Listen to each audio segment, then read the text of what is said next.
आज बनवूया बेसन पिठाच्या वड्याची आमटी।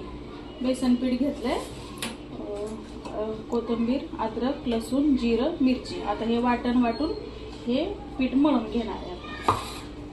वड्या बनवून घेतल्या, आता फोडणी देऊया आपण। कढीपत्ता टाकू दे,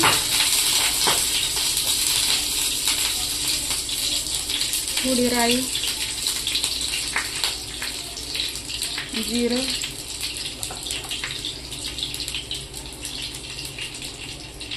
घरचा मसाला, शेंगदाण्याचा कूट,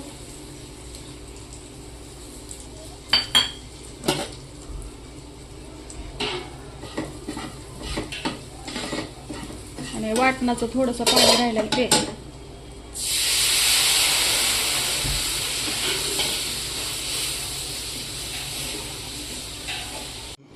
आता उकळी आली आमटीला, कालवणाला, वड्या टाकूया।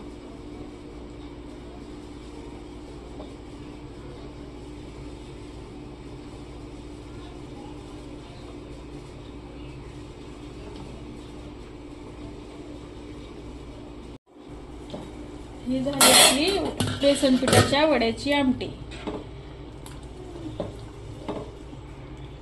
थोडीशी कोथिंबीर टाकूया।